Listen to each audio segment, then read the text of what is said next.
Now, addressing the UN General Assembly, Jordan's King Abdullah said that Israel and Palestine could achieve genuine security only through the two-state solution. He emphasized that the way forward was the establishment of an independent, sovereign and viable Palestinian state. But how many more homes will be lost? How many more children will die before the world wakes up? Genuine security for either side, indeed for the whole world, can only be achieved through the two-state solution. A solution that leads to the establishment of an independent, sovereign and viable Palestinian state on the basis of the June 1967 lines, with East Jerusalem as its capital, living side by side with Israel in peace and security. And Jerusalem is at the heart of this peace.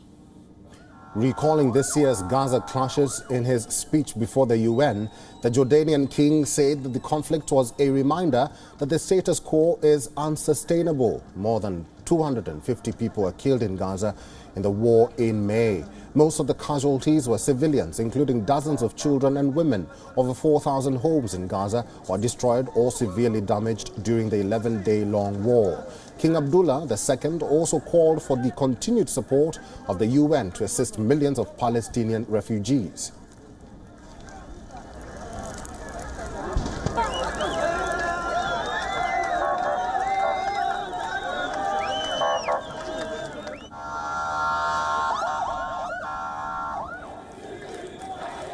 Jordan is the custodian of the Al-Aqsa Mosque complex, which is one of Islam's most revered locations.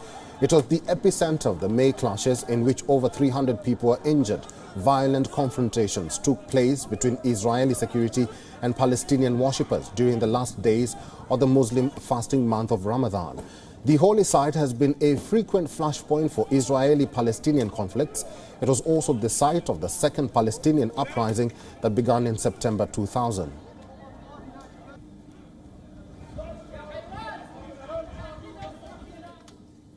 In a landmark statement, President Joe Biden has said that the U.S. will purchase 500 million doses of the Pfizer vaccine to distribute among the low and middle-income countries across the world.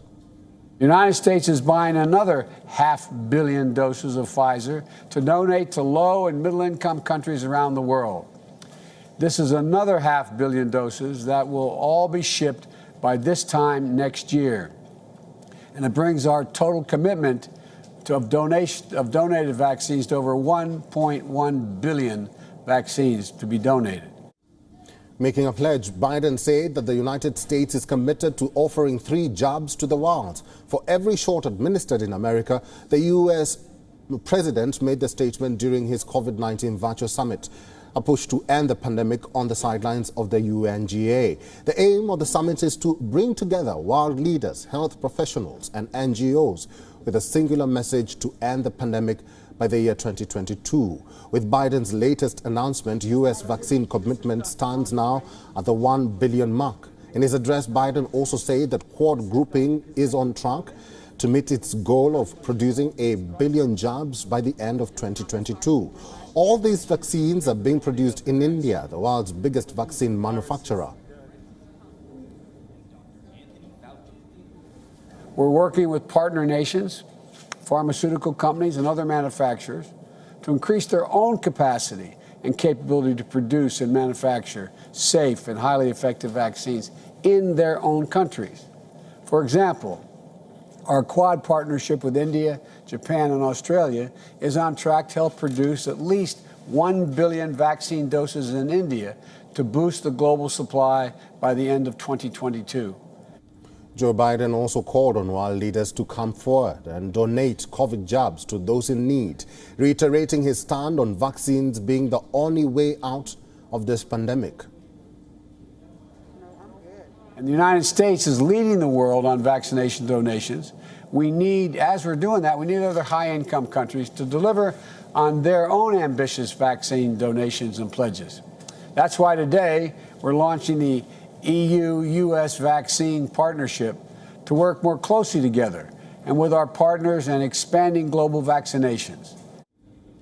This comes as COVID-19 cases are surging again across the United States. The country has recorded over 676,000 deaths, surpassing the nation's death toll from the Spanish flu over a century ago, making the current pandemic the deadliest in American history. Our correspondent Susan Teherani sent us this report. Listen in.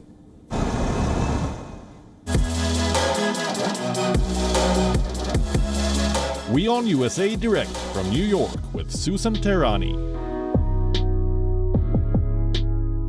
Really put forth yesterday during his address to the United Nations General Assembly about, yes, the international community, and maybe perhaps he was pointing to the United States does have these vaccines, but at the end of the day, if they're not distributed properly throughout the world, then, you know, what is the use? And the vaccine needs to get there. And that's something that, again, President Biden mentioned at the beginning of the summit during his speech. Again, you know, some say that these are very lofty goals right now. Hope to end the pandemic by 2022, 500 million Pfizer vaccines in addition to what is said right now. The U.S. administration says that's going to bring the donations to 1.1 billion worldwide. But he also mentioned that it's not just going to be the export of vaccine. He hopes to get these jabs in the arms of people, shots in the arms, so to say, the Global Vaccine Alliance, quote unquote, as well, dedicating $370 million as well with the help of the private sector and the NGOs.